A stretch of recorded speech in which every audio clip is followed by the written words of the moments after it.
Raja Pedang, Jilid 11 Episode 5, karya Asmaraman S. Ho Ping Ho. Kim Lee tertawa, menarik lengan Kui Sin sambil berkata, "Sudahlah, hayo kita melanjutkan perjalanan." Kui Sin tersenyum-senyum, membiarkan saja tangannya digandeng sehingga mereka berdua sambil berjalan bergandengan tangan, seperti sepasang kekasih.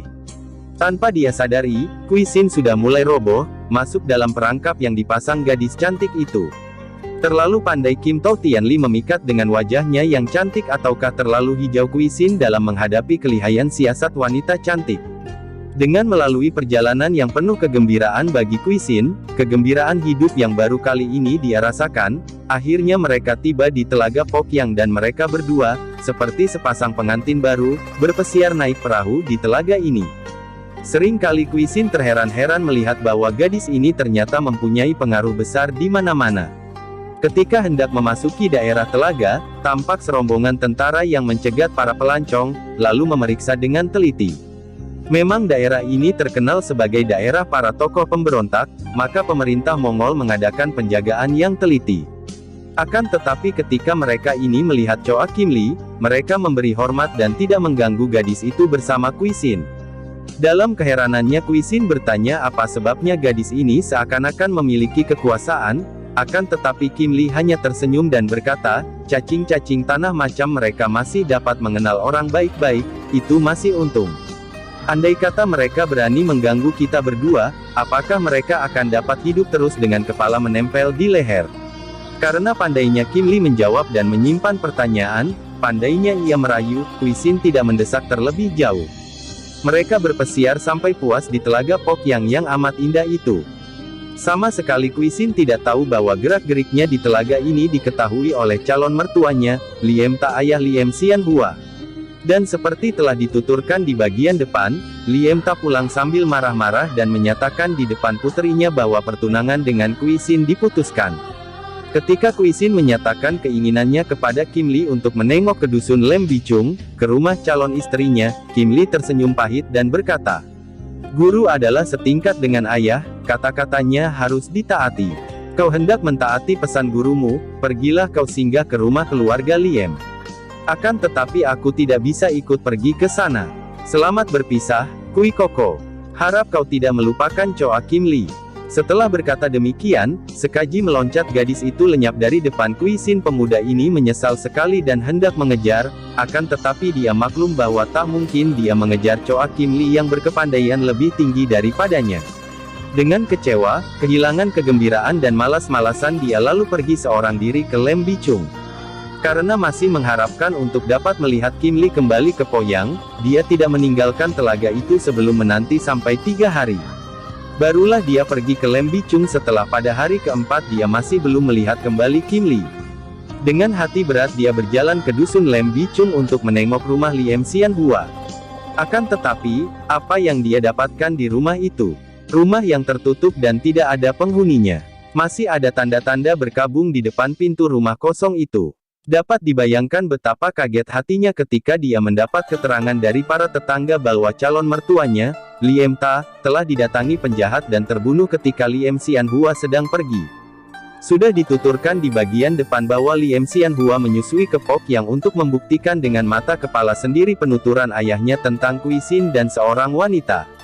Sayang bahwa ia tidak bertemu dengan dua orang itu dan ketika ia pulang, ayahnya sudah terluka dan tewas. Kita kembali kepada Kui Sin yang menjadi kaget dan berduka sekali. Telah mendapat keterangan lagi bahwa Liem Xian Hua setelah kematian ayahnya lalu pergi bersama seorang laki-laki gagah perkasa yang disebut suhengnya.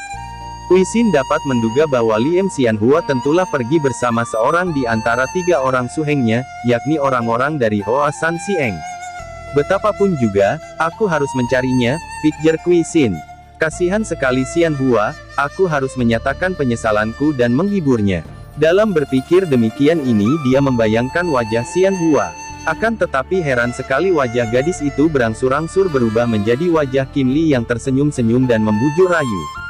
Cepat dia mengerahkan tenaga mengusir wajah Kim Lee dan pipinya menjadi kemerahan. Ah, kalau saja tidak berlambat-lambat dengan Kim Lee dalam perjalanan, kalau aku dapat datang di Lem Bichung beberapa pekan lebih dulu, kiranya aku akan dapat mencegah terjadinya pembunuhan atas diri calon mertuaku. Makin berat rasa hati Kwi Sin ketika dia melanjutkan perjalanan meninggalkan Lem Bichung.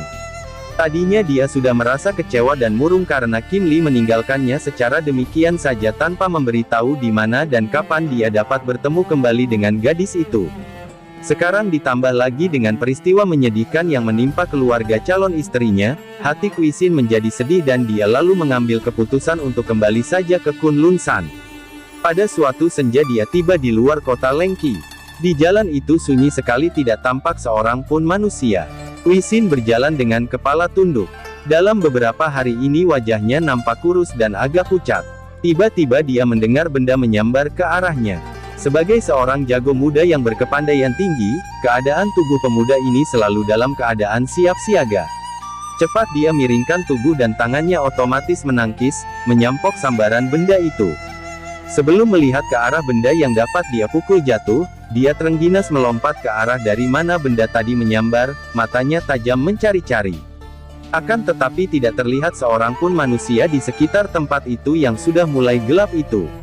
Kini perhatiannya ditujukan ke arah benda yang menyambarnya tadi. Benda itu segumpal kertas. Ketika dia memungutnya, ternyata kertas yang digumpal-gumpal itu berisi tulisan singkat, tulisan tangan yang halus berbunyi, "Pergilah ke losmen kecil malam ini." Tidak ada tanda-tanda yang dapat dia kenal pada kertas itu, entah siapa yang menulisnya. Akan tetapi ketika hidungnya mencium bau harum pada kertas itu, hatinya berdebar penuh harapan. Harum kertas itu mengingatkan dia akan diri Choa Kim Lee. Pergi ke losmen kecil. Losmen manakah? Kwi Sin memandang ke depan. Di depan itu terdapat sebuah kota kecil, tentu disitulah yang dimaksudkan adanya losmen kecil. Mengapa ke situ? Menemui siapa? Timbul harapannya. Tentu Choa Kim Lee berada di losmen itu. Akan tetapi kenapa meninggalkan pesan supaya dia malam ini pergi ke sana? Kalau gadis itu betul-betul berada di sini, kenapa tidak langsung menemuinya?